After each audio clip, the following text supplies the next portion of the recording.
بسم اللہ الرحمن الرحیم الحمدللہ حمدن کثیرن طیبا مبارکن فی اول حمد ثنا الہی جو مالک ہر دا تے اس دا نام چتارن والا کسے میدان نہ ہر دا واہ کریم امت دا والی مہر شفاعت کردہ جبرائیل جہے جس چاکر تے نبیاں دا سر کردہ۔ میرے بہت ہی واجب الاحترام صاحبزادہ کاشف صاحب اور بہت ہی معزز دانشور اہل ذوق شخصیات جو تشریف فرما ہیں اور جناب جتنے بھی ہمارے واصفین بیٹھے ہیں، اللہ تعالی ہماری اس واصفیت کو قبول فرمائے۔ واصف صاحب کے لیے پنجابی میں کچھ مصرے لکھے تھے، میں وہی دہرانے لگا ہوں کہ اللہ نبی تے علی دا چان والا، اللہ نبی تے علی دا چان والا، وارث شاہ تے بلے دی باس واصف۔ اللہ نبی تے علی دا چان والا، وارث شاہ تے بلے دی باس واصف، کاٹھی ویلے دی کنڈ تے پان والا، دین دنی دا رمز شناس واصف، اور سچی گلے جھوٹیاں دانشاں دا کر گیا ہے ستیہ ناس واصف۔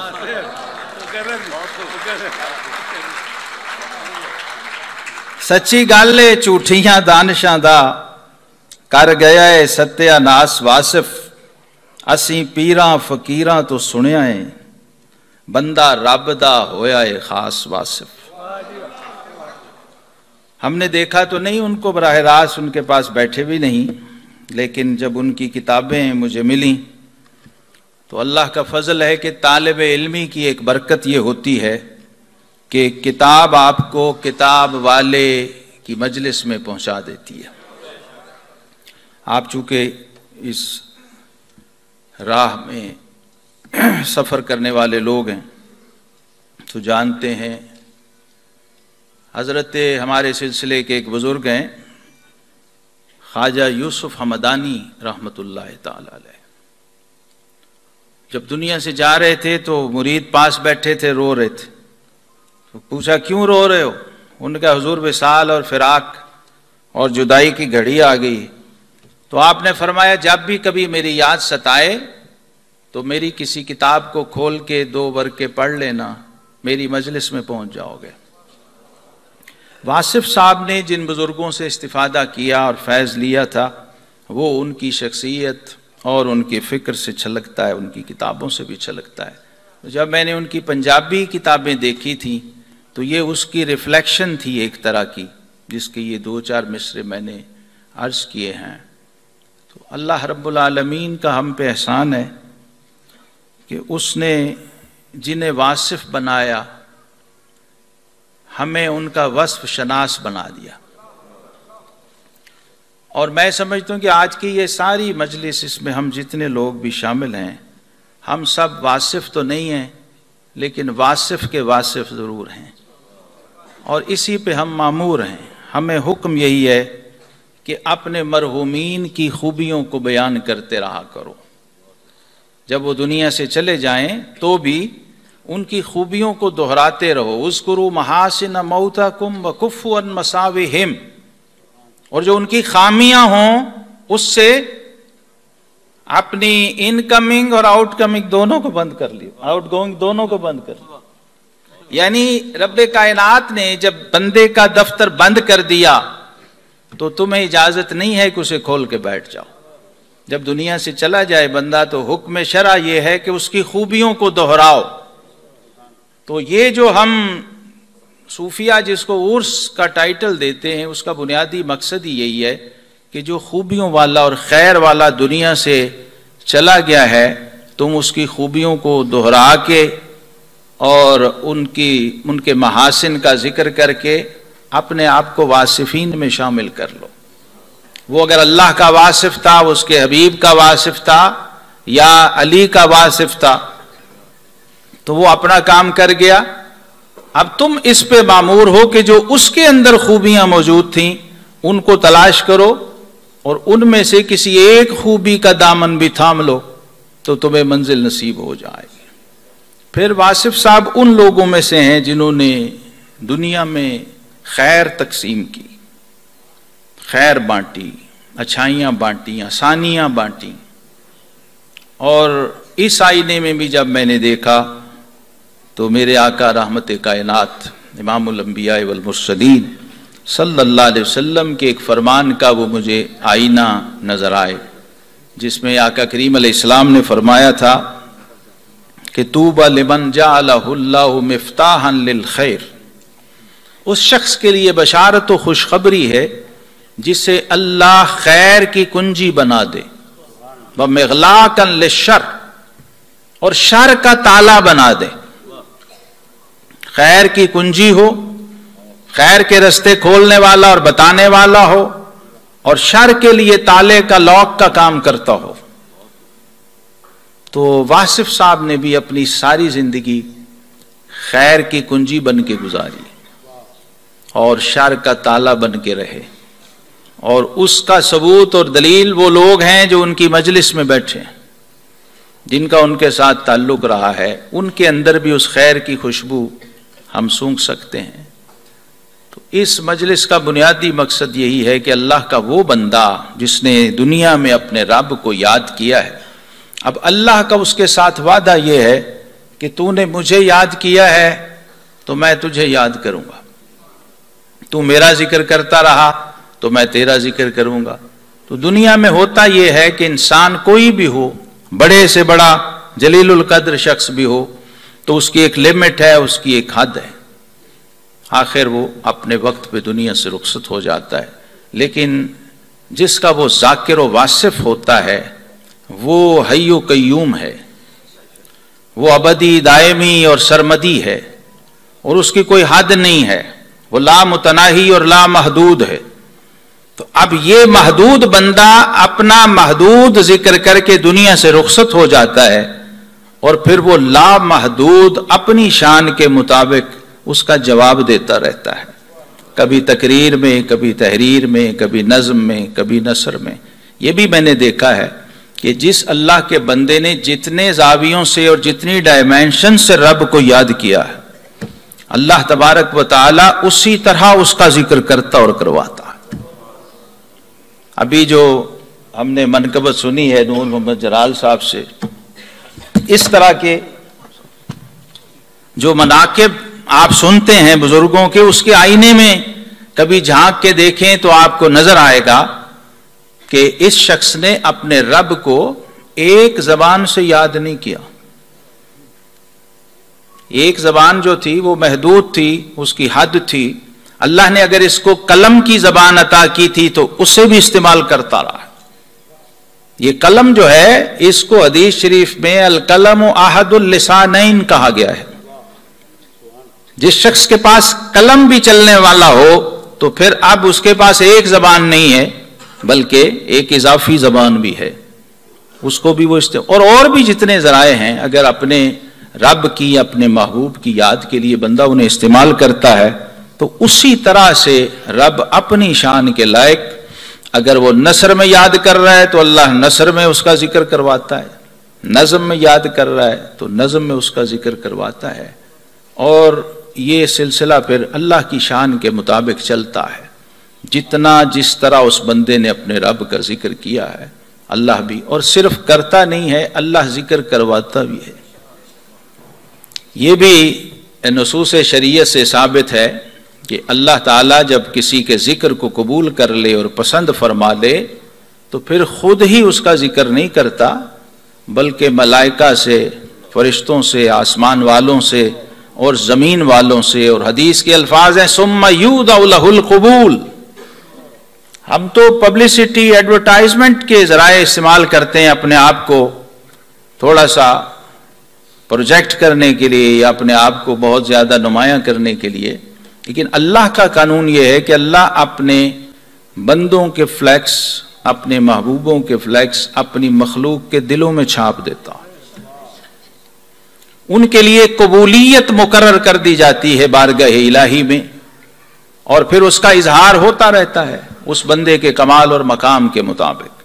حضرت پیر مہر علی شاہ صاحب رحمۃ اللہ علیہ یہ گولڑا شریف سے اس زمانے میں ہر سال پاک پتن شریف آتے تھے سالانہ حاضری کے لیے، تو وہاں پر عرس کی فضا میں ایک نعرہ ہوتا ہے، حق فرید یا فرید، اللہ محمد چار یار، حاجی خواجہ قطب فرید، حق فرید یا فرید، یہ نعرہ لگتا ہے۔ تو وہ مجمع میں یہ ورد چل رہا تھا، تو ایک صاحب نے یہ سوال کیا پیر مہر علی شاہ صاحب سے کہ یہ اللہ اللہ تو ٹھیک ہے، یہ فرید فرید کہاں ہے؟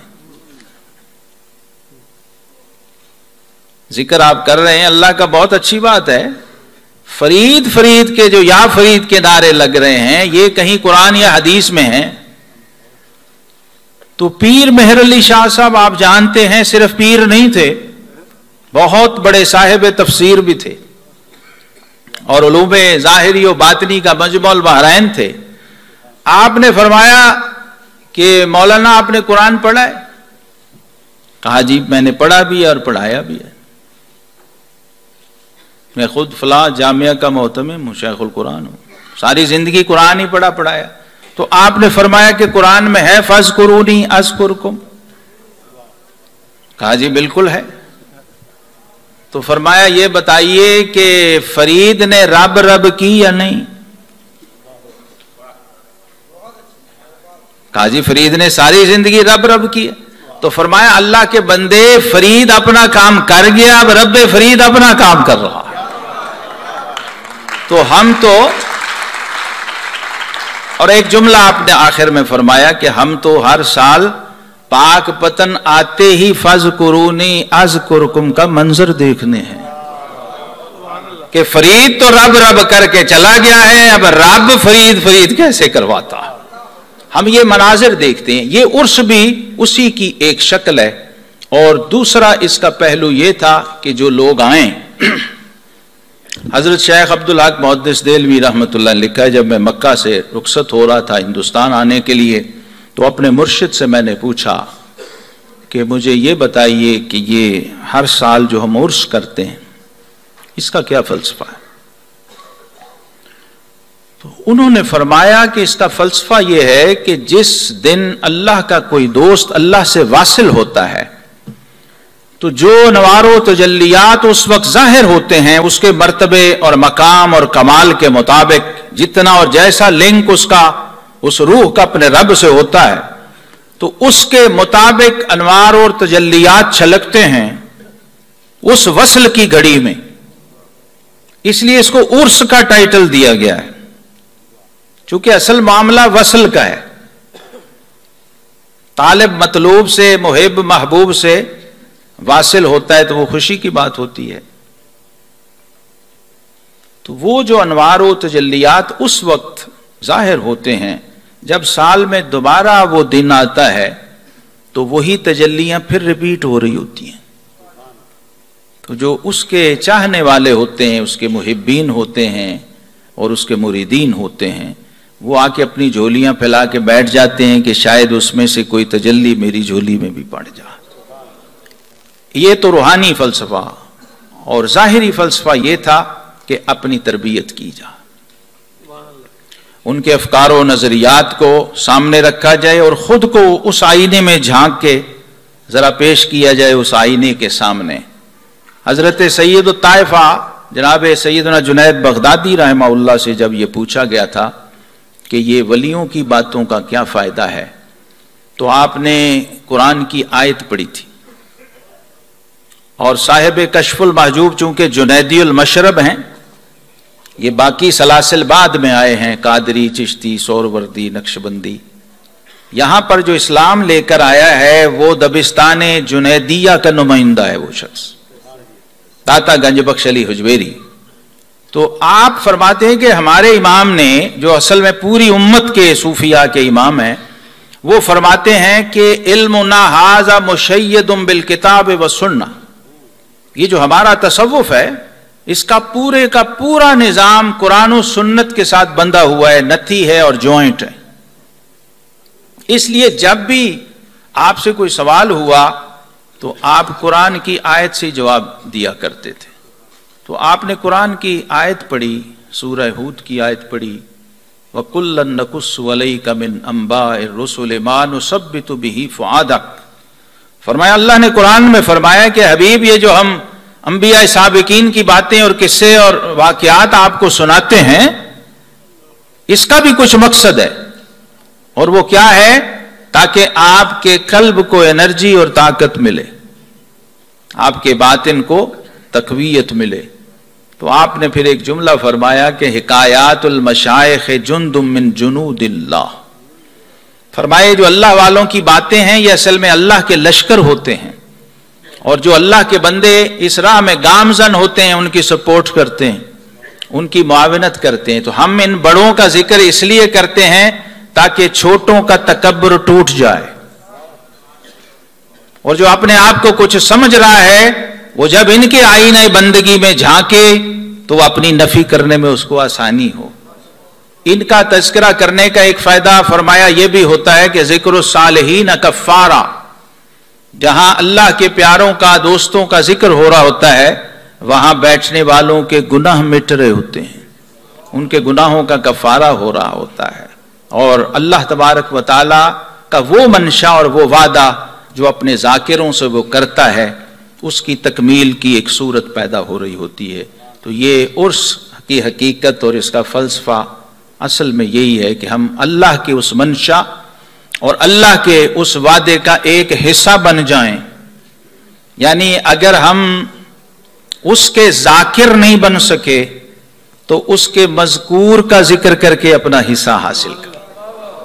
یہ اس امت کا وہ شرف و اعزاز ہے کہ باب مدینۃ العلم فرماتے ہیں کہ پچھلی امتوں میں بھی ذاکر تھے، اللہ کا ذکر کرنے والے تھے، لیکن اللہ نے پہلے کسی امت کے ذاکر کو یہ نہیں کہا فَاذْكُرُونِي أَذْكُرْكُمْ، ان کو کہا کہ تم ذکر کرو ہم اجر دیں گے، تم عبادت کرو ہم ثواب دیں گے، تم نیکی کرو ہم جنت دیں گے، لیکن یہ نہیں کہا کہ تم بندے ہو کے مجھے یاد کرو اور میں رب ہو کے تمہیں یاد کروں، یہ نہیں کہا کہ، بلکہ فرمایا اگر تم مجھے خلوت میں یاد کرو گے، خفی طور پہ یاد کرو گے تو میں بھی تمہیں خفی طور پہ یاد کروں گا، اگر کسی مجمع میں یاد کرو گے تو میں اس سے بہتر مجمع میں یاد کروں گا۔ یہ بھی فرمایا رب ہو کے بندے کو۔ تو آپ فرماتے ہیں یہ اعزاز اس امت کے ذاکرین کا ہے کہ وہ باقی چیزیں جو پہلی امتوں کے ذاکرین کے لیے تھیں وہ تو ہیں ہی ہیں، لیکن اضافی اعزاز یہ ہے کہ تو بندہ ہو کے، خاکی ہو کے مجھے یاد کرے گا تو میں تیرا رب ہو کے تیرا ذکر کروں گا۔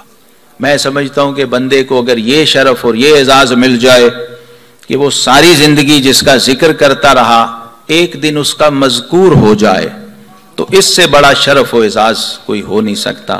رب کائنات ہمیں ان مذکورین میں شامل فرمائے۔ وآخر دعوانا الحمد للہ۔